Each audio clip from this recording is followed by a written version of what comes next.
les dejo aquí el video tutorial de la práctica número 6. El tema es clasificación no supervisada. Entonces me voy a ir al documento de la práctica, a la competencia para leerla. Dice clasificar las imágenes de satélite a partir de la metodología de clasificación no supervisada con el fin de determinar los distintos tipos de coberturas de suelo con creatividad, compromiso y responsabilidad. Entonces para esta práctica vamos a trabajar con sus imágenes de Landsat 8. Vamos a ocupar únicamente las bandas del azul, el verde, el rojo y el infrarrojo. Y también vamos a utilizar el complemento que usamos la semana pasada para QGIS, que se llama Semi Automatic Classification Plugin o SSP. Entonces, ¿qué vamos a hacer en esta práctica? En la actividad 1 es pues lo que ya venimos haciendo cada semana, ¿no? Que es cargar las imágenes y guardar el proyecto. Segundo es ahora sí trabajar sobre el módulo SSP agregando las bandas a un bandset, configurar la herramienta y correrla, ¿no? El procedimiento como tal de la práctica es sumamente sencillo, es rápido, en realidad no vamos a configurar muchos parámetros. Lo interesante de esta práctica es interpretar el resultado, ¿sí? Aquí les pide comparar el resultado con una composición en color natural de la misma imagen. Esta composición pues ya la saben hacer, ¿no? La semana pasada en la práctica aprendimos cómo hacer este tipo de composiciones. Y bueno, la actividad 2 es contestar una pregunta y para esta práctica sí les voy a pedir su reporte. Entonces vámonos a la actividad 1. Primero dice carga imágenes y guarda el proyecto. Después voy a abrir el módulo SSP y agregar las bandas 2, 3, 4 y 8 al bandset 1. ¿Por qué las bandas 2, 3, 4 y 8? No, aquí no es 8, es 5. Se debe a que pues estas corresponden a las bandas que nos está pidiendo la práctica, ¿no? Para Landsat 8 serían la banda 2 del azul, la banda 3 del verde, la banda 4 del rojo y la banda 5 del infrarrojo. Entonces me voy a ir al QGIS. Me voy a saltar el procedimiento de cargar y guardar el proyecto porque pues eso ya lo sabemos hacer, ¿no? Cada semana lo explico, entonces para ahorrarme tiempo me lo voy a omitir. Entonces siguiente paso en la práctica es abrir el módulo del SSP. Como vimos la semana pasada, pues este módulo está en la esquina, en mi caso pues lo tengo en la esquina superior izquierda. Es un cuadrito amarillo o naranja con un contorno verde y un símbolo de más, ¿no? Chiquito adentro. Entonces abro esta ventana y esto es lo que me sale, ¿no? Ya sabemos, del panel de la izquierda vienen las secciones o pestañas de todas las herramientas que tiene este programa, y en el panel de la derecha pues están los campos que se pueden configurar. Entonces en este caso vamos a agregar las capas que tengo en mi proyecto en el campo que se llama Single Band List. Para ello pues le voy a dar clic al símbolo que es como una flechita, un círculo, ¿no? Se llama recargar. Aquí no sale bien, como que se corta, ¿no? Pero bueno, le doy clic ahí y lo que hace es enlistarme las capas en formato raster que tengo cargadas en mi proyecto. Luego lo que hago es agregar estas capas, las 4 capas, al bandset 1. El bandset 1 está señalado en el panel, en el campo de abajo, donde dice definición del juego de bandas. Y tengo una pestaña con letras rojas que se llama bandset 1. Entonces lo que voy a hacer es del catálogo, digamos, o de la lista de archivos que tengo en mi proyecto, que serían estos, cuáles quiero agregar al juego de bandas. ¿Okay? El juego de bandas es una forma de organizar la información que voy a estar trabajando, ¿no? Entonces, por ejemplo, si voy a hacer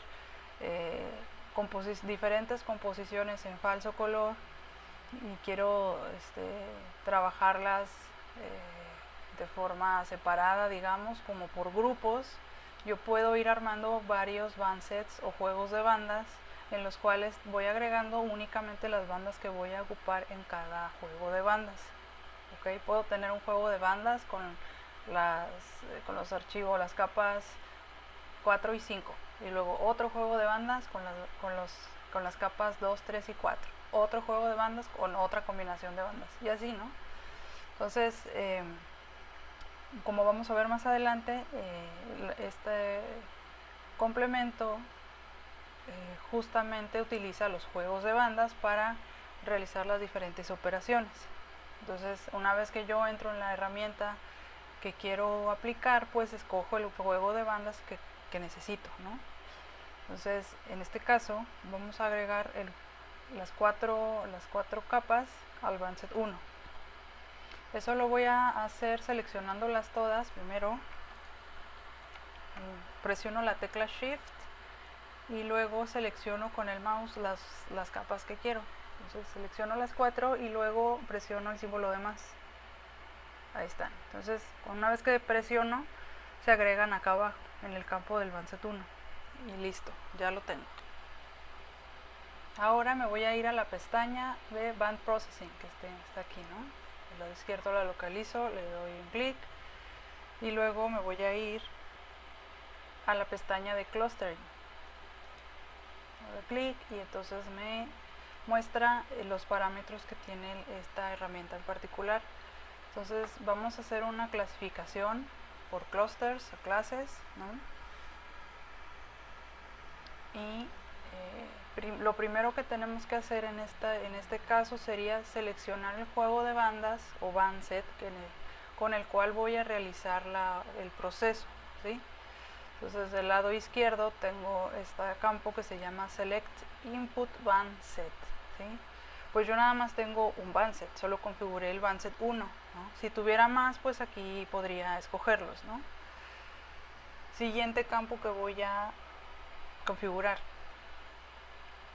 Tengo que seleccionar el método de clasificación, ¿okay? O el método estadístico. Entonces eso lo voy a ver del lado derecho donde dice Method. Aquí pues solo tengo dos opciones, K-means o isodata, ¿no?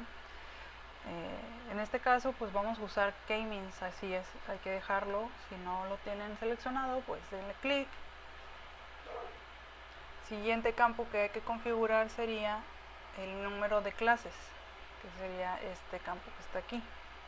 No me deja seleccionarlo, pero el de el lado izquierdo de la herramienta, ¿no? Abajo de donde dice Distance Threshold, tengo el campo de Number of Classes.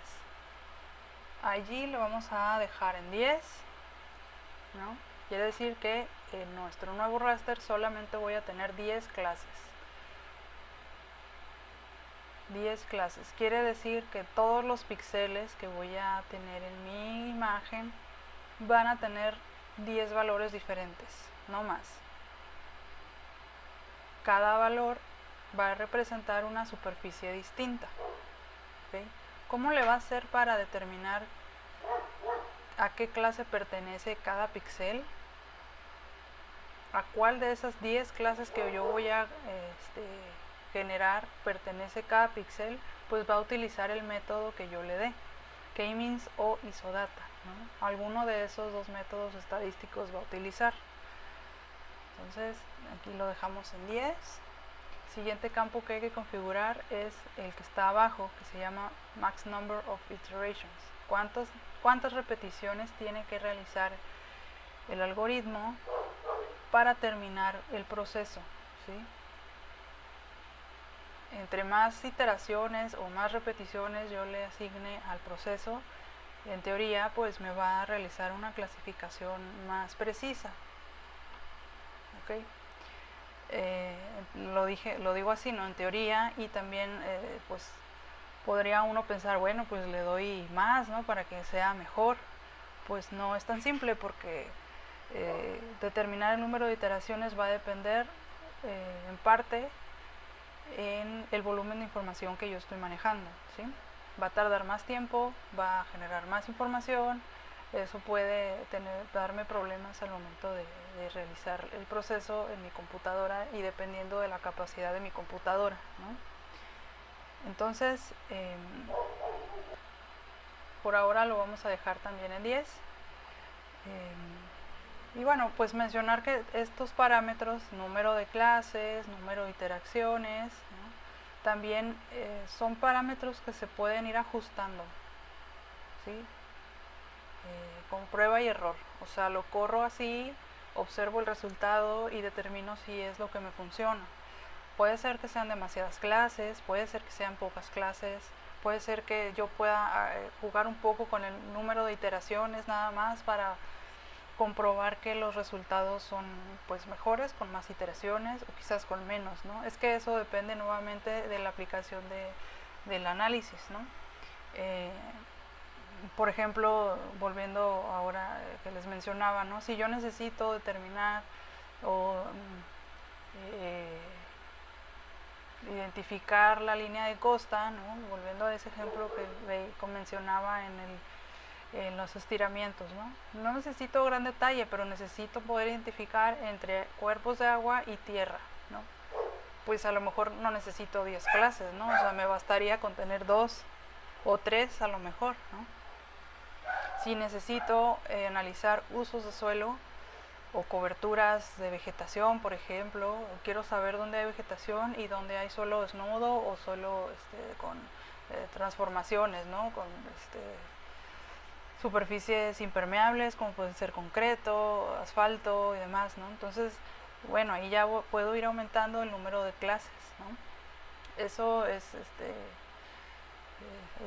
depende del criterio y del análisis que estemos realizando, ¿no? A veces, aunque necesite detectar 2 o 3 superficies, me conviene pedirle que me dé más clases, ¿no? No nada más las 2 o 3 que necesito, sino que me dé un poco más de clases para yo tener con qué trabajar, ¿no? O sea, y que no me esté generalizando de más. Si al final yo determino que necesito o que el programa me está clasificando de una forma muy genérica, me está agrupando cosas que no quiero que me agrupe, pues le puedo pedir más clases y al final ya yo manualmente puedo irlas juntando en donde yo considere que necesito hacerlo, ¿no? Que a lo mejor el programa me detecta que son 2 coberturas distintas, puede ser, no sé, 2 tipos de vegetación distintas según el algoritmo, según el método estadístico, pero yo sé porque pues fui al campo y lo corroboré, ¿no? Fui, observé o lo que sé yo, yo puedo ir juntándolas, ¿no? Y eso es mejor, es más preciso, ¿no? Que me sobreestime el número de clases y luego yo manualmente con mi interpretación puedo irlo refinando, ¿no? Es más preciso a que el programa me esté agrupando clases que no debería, ¿no? Y bueno, entonces ya después de todo este rollo que les acabo de dar, los demás valores en esta herramienta los vamos a dejar por lo pronto así como están. De igual manera, pues también podrían estar jugando un poco con los que restan, ¿no? Por ejemplo, estos de abajo que dice Isodata Max Standard Deviation, Isodata Minimum Class Size in Pixels, pues es el caso de que utilizáramos la otra herramienta, también se puede configurar, ¿no? ¿Qué tan diferentes deben de ser esas clases para considerarse, pues, qué tanto se debe de parecer un píxel a cada una de las clases para poderse identificar como una o como otra clase. También podemos decirle al programa que cada clase pues debe tener un área mínima, ¿no? O sea, yo le puedo decir, no me hagas clases que midan menos de 3 píxeles, ¿no? Por ejemplo. Y entonces yo le puedo decir mínimo, tamaño mínimo de mis clases en píxeles, ¿no? Porque es la medida que está manejando aquí. Entonces, en este caso, pues dice 10, ¿no? No va a haber clases que tengan un área menor de 10 píxeles, ¿sí? Y esto pues también depende de la escala que esté manejando, ¿no? Si estoy manejando una escala o trabajando una escala regional, pues para qué quiero áreas que no puedo ni siquiera identificar, ¿no?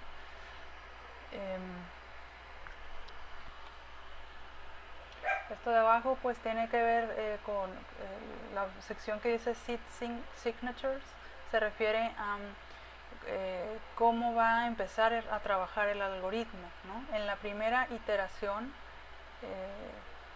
pues el algoritmo va a trabajar con los valores que tengan las bandas, cada uno de los archivos, obviamente. En la segunda iteración va a estar trabajando sobre las primeras categorías que se generaron durante la primera iteración y así, ¿no? Entonces tengo que decirle con qué valores va a empezar el proceso. Aquí está seleccionado que se van a empezar con los valores de las bandas, ¿no? Pues así lo vamos a dejar. También el siguiente campo que dice Distance Algorithm, pues también tiene que ver con qué método estadístico va a estar utilizando para determinar las primeras clases, ¿no? Y bueno, ya le vamos a dar Run. Siguiente ventana que dice dónde voy a guardar el archivo de salida, ¿no? Entonces voy a hacer una carpeta nueva que se va a llamar clasificación NS, no supervisada. Entonces aquí lo voy a guardar y se va a llamar Landsat 8, mayúsculas, Landsat 8 La Paz. Y le voy a decir clasificación no supervisada 1. Voy a poner el 1 para en caso de que yo quiera seguir repitiendo este proceso con diferentes parámetros, pues puedo irlo detectando, ¿no? Guardar, clic y esperar. Aquí arriba tenemos la banda de franja donde nos dice cómo va el proceso, ¿no? Entonces aquí van viendo el porcentaje, ya voy en 50 y vuelve a empezar, ¿no? Vuelve a empezar porque tiene que estar repitiendo 10 veces, va a repetir el proceso, ¿no? Entonces ahí depende también lo que les decía, entre más repeticiones le dé, pues obviamente más te va a tardar. El tiempo de procesamiento también depende del volumen de información que yo le estoy dando. Entonces, por ejemplo, yo le di 4 bandas para trabajar, quizás tardaría menos si le hubiera dado 2 bandas nada más, ¿no? En vez de las 4. O por ejemplo, si el área geográfica o la extensión de mi imagen fuera más pequeña o el píxel más grande y así, ¿no? Entonces aquí es en donde van a poder poner en práctica un poco esos conceptos que veíamos, ¿no? De resolución espacial y demás. O sea, aquí es en donde ya se pone en práctica y va uno viendo realmente cuáles son las capacidades del equipo que tenemos, ¿no? Y el volumen de información que pues puede procesarlo. Ok, entonces finalmente terminó el proceso. En mi caso sí tardó unos 10 minutos más o menos, quizás un poquito menos. Y bueno, ya una vez que avisa, ¿no? Hace este sonido de que ya terminó, pues voy a cerrar la ventana.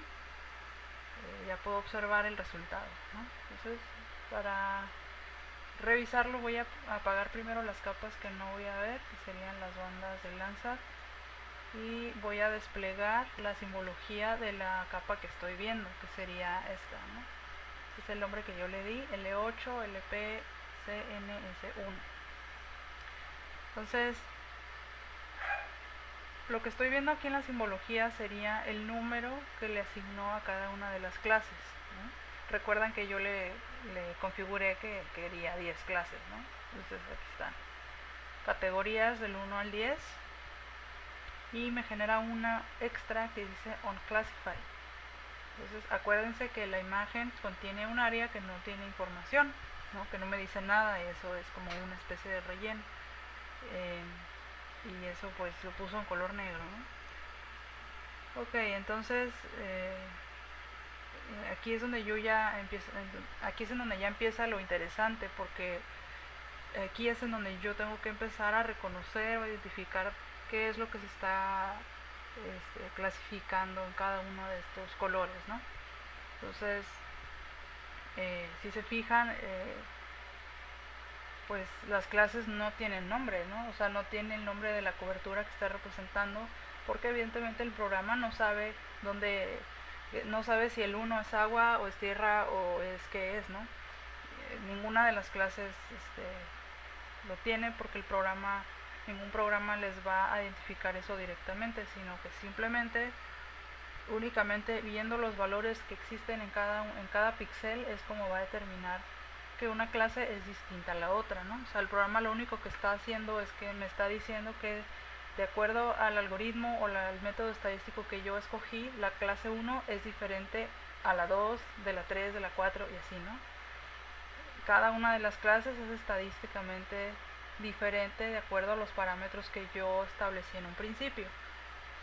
¿Okay? Entonces, lo que tengo que hacer ahora es, como les decía, ir identificando de qué se trata cada una de estas clases. Lo más obvio pues sería esto, ¿no? O sea, el área verde evidentemente pues es agua, ¿no? O es mar. Entonces tengo que ver qué número es este color, ¿no?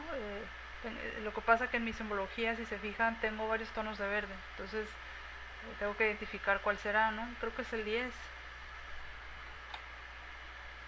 O bueno, puede ser el 1, no sé. O sea, una forma de hacerlo podría ser utilizando la herramienta de identificar, ¿no? Que tiene un símbolo círculo azul con una I, ¿no? Le doy clic y luego voy y le presiono, selecciono el área que quiero identificar. Entonces lo que yo quiero saber es esta área verde, qué número, qué valor tiene ese píxel.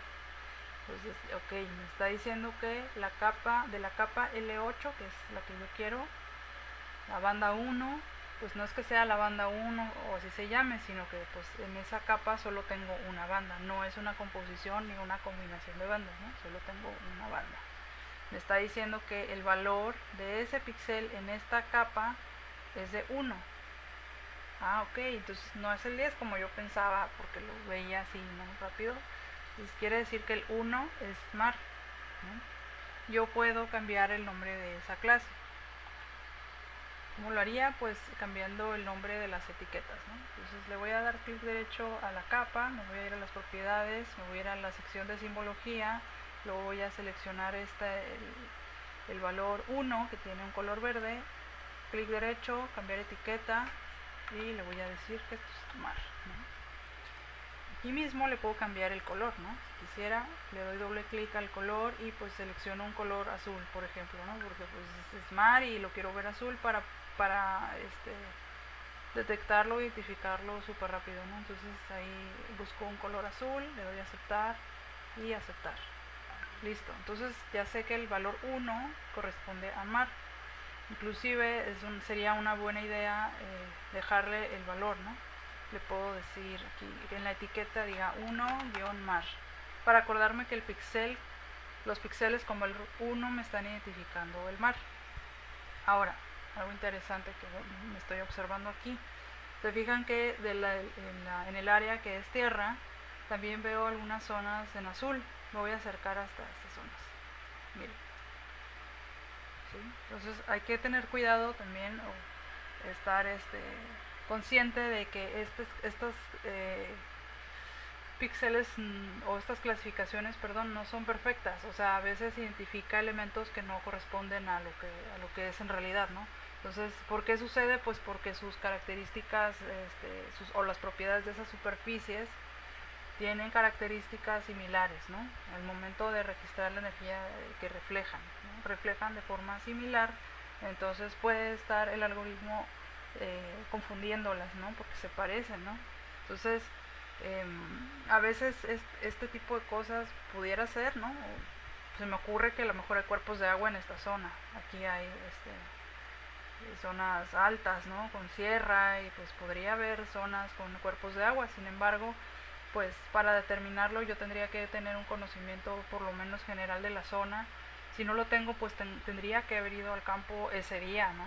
O por lo menos ese año, más o menos en la misma época del año, para saber que en el momento en que pasó el satélite y midió, había tal cosa, ¿no?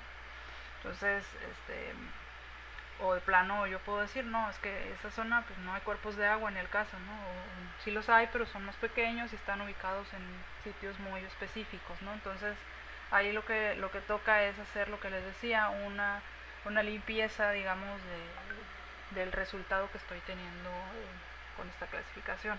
En su defecto, pues volver a correr la herramienta, ¿no? Con otros parámetros, quizás poniendo más clases, ¿no? Para que sea me detecte más coberturas distintas. A lo mejor esta ya tiene quizás tiene una leve diferencia con los cuerpos de agua y a lo mejor agregando una clase más pues ya me lo puede estar detectando, ¿no?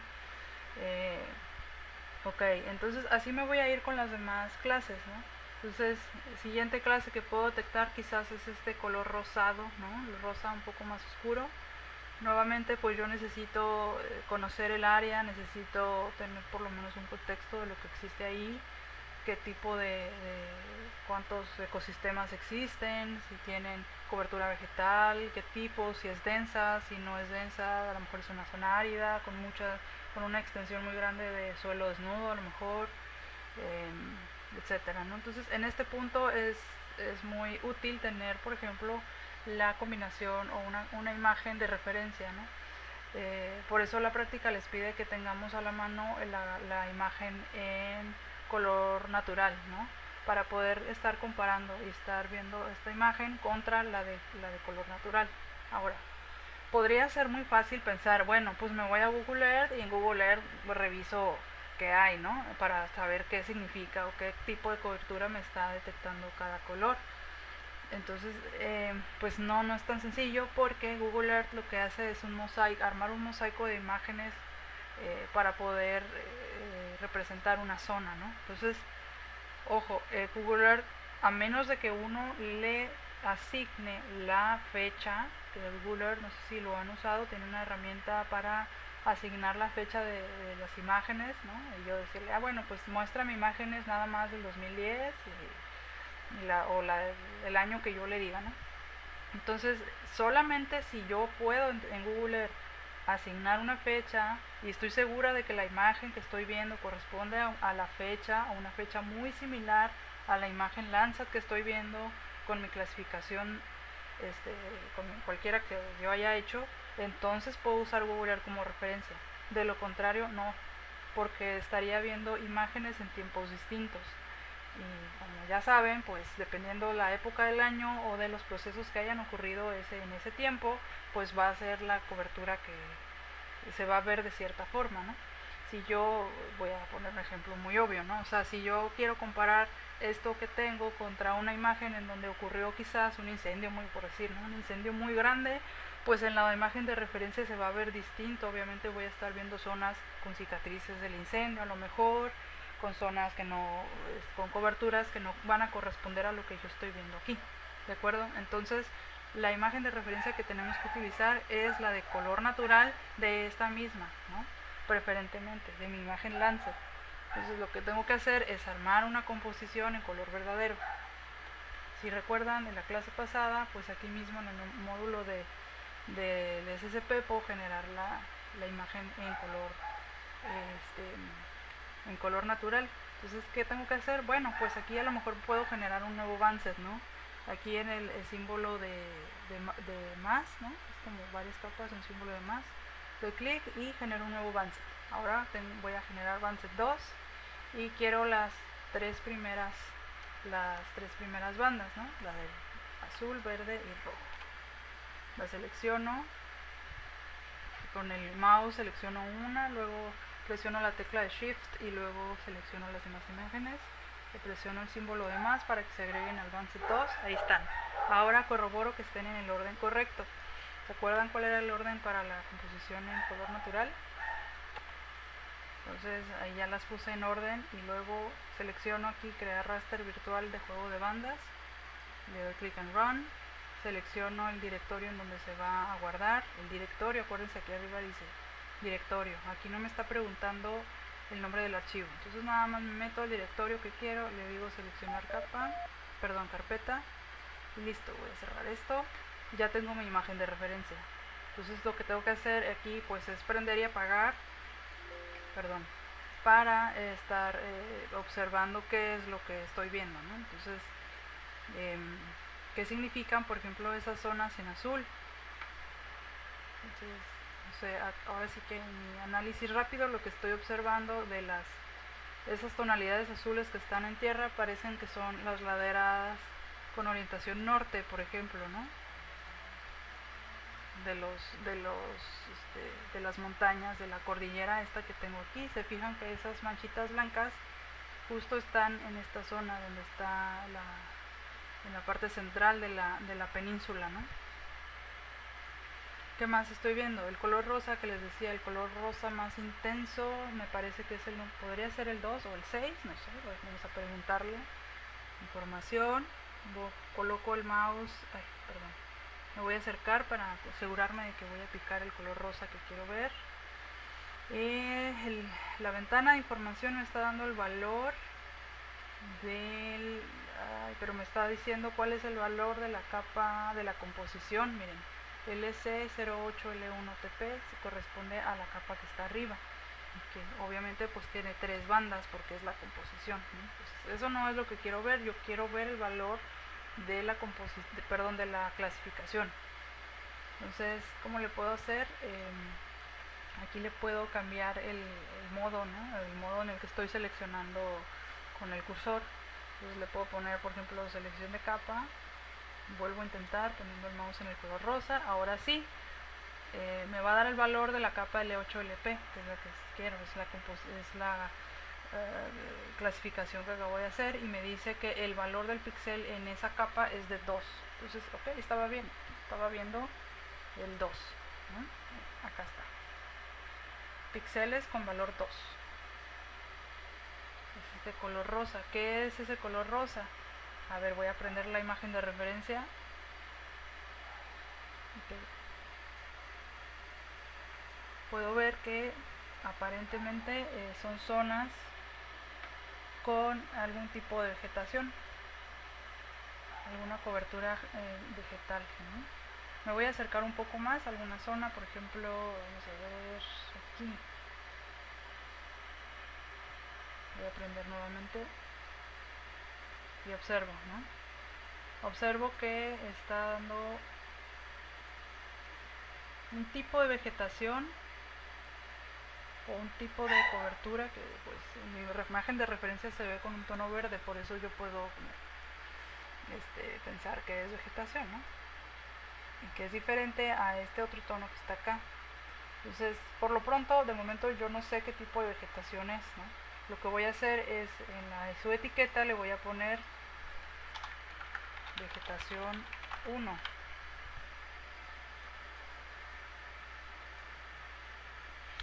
Y aprovechando este zoom que estoy haciendo, pues estoy viendo algo que es muy evidente, ¿no? Que es este tono gris. No sé en qué tono lo estén viendo ustedes, yo lo veo como gris o un azul muy claro. Entonces ese vamos a ver qué valor le toca. A ver, 4, es el número 4 de acuerdo a mi clasificación. Pues ese es como el arroyo, ¿no? Es un arroyo. A ver, vamos a prender la imagen de referencia. Pues sí. Y bueno, otra cosa que puedo decir es que lo está definiendo súper bien, ¿no?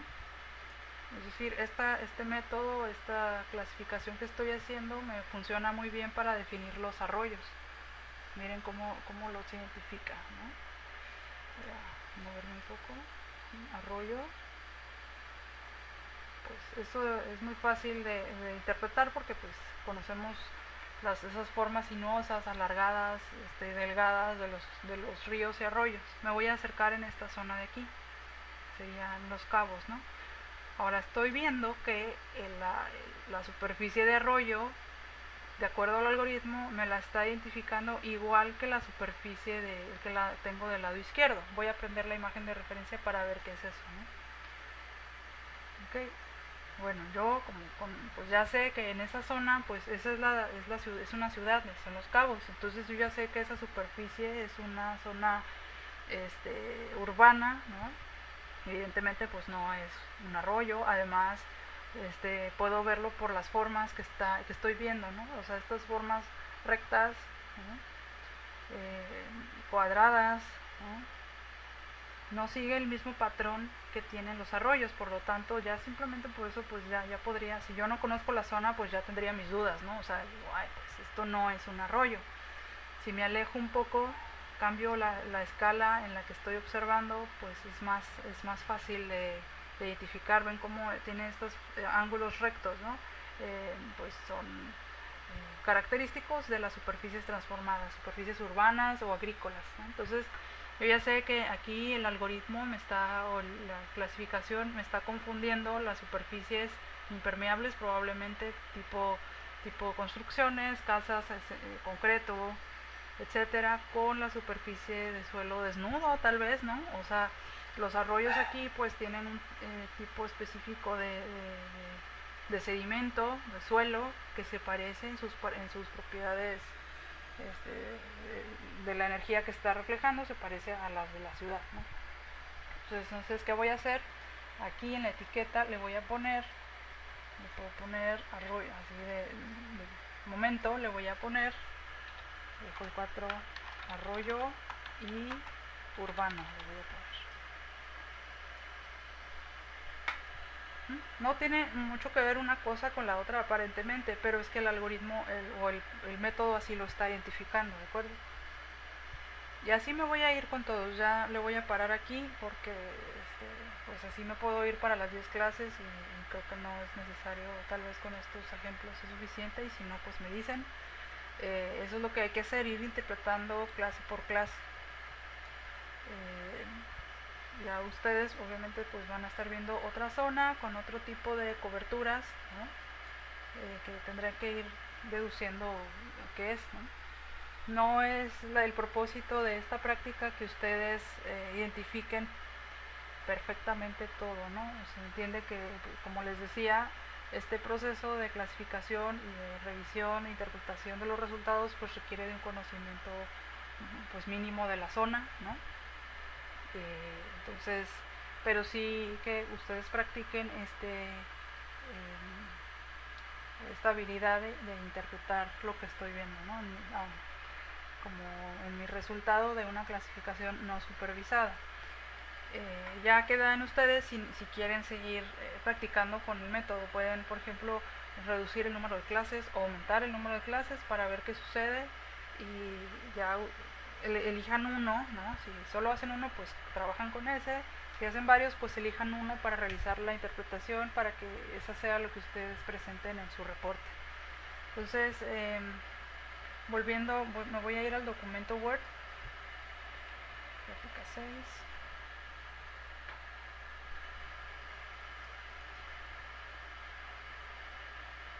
Esto último que estuve haciendo pues se refiere al inciso F, ¿no? Interpreta el resultado comparando las clases con una composición en color natural. En este inciso, por favor, quiero que peguen, lo voy a escribir aquí de una vez, quiero que peguen su imagen clasificada, un recorte de pantalla, ¿no? Recorte de pantalla. También pongan por favor un recorte de pantalla con la simbología. Lo pueden poner a un ladito, ¿no?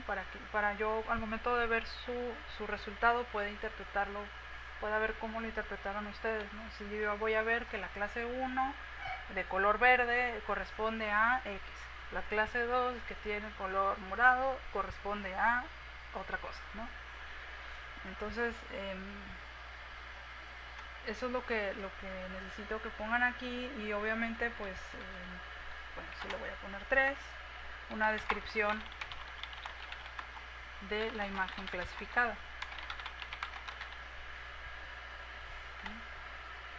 Aquí en esta descripción yo no estoy esperando que me den, digamos, lo que en realidad es, ¿no? Porque como les decía, eso requiere pues que tengan un conocimiento pues, básico de la zona, sino quiero que me describan lo que ustedes están viendo y cómo lo están interpretando. Voy a volver a mi ventana de QGIS. Aquí yo podría decir, bueno, estoy viendo lo que parece ser un tipo de vegetación en la clase 2, ¿no? Yo no dije, aquí ustedes ven, yo no dije qué vegetación es, ¿no? Si yo lo supiera, pues lo hubiera puesto, ¿no? A lo mejor es un tipo de matorral X, ¿no? Que se presenta en las latitudes X o Y, en altitudes X o Y, etcétera, ¿no? Ese tipo de cosas, si tienen ese conocimiento de las coberturas en la zona que estén observando, pues adelante, ¿no? Pueden ustedes investigar un poco más si gustan, estaría Eso es el tipo de cosas que hay que hacer en realidad, ¿no? El momento de que uno necesita hacer este tipo de análisis, si yo no conozco bien la zona, pues tengo que irme a la literatura y buscar, ¿no? Cómo se presentan los ecosistemas en esa zona, si tienen alguna distribución en particular, latitud o de altura, etcétera, ¿no? Entonces, de momento para esta práctica yo solo les pido que hagan su interpretación con lo que están viendo, ¿no? Con su clasificación y con la imagen de referencia. Y así, ¿no? Ustedes pueden encontrar cuerpos de agua, vegetación 1, vegetación 2, vegetación riparia, arroyos, zonas urbanas, zonas agrícolas, suelo desnudo, zonas rocosas, etcétera, ¿no? Inclusive hasta laderas, como les decía hace un momento, ¿no? Las zonas azules parecen ser laderas, ¿no? Laderas, lo vamos a ver más adelante, pero es un poco el efecto de las sombras, ¿no? Que depende, en el momento en el que se registra la imagen, pues eso genera sombras, ¿no? Las sombras también, pues en la imagen tienen un valor específico, ¿no? Entonces, eso sería por parte de la interpretación. Y bueno, pues sería todo de mi parte. Si tienen preguntas, adelante, ¿no? Son bienvenidas. Gracias y cuídense mucho. Bye.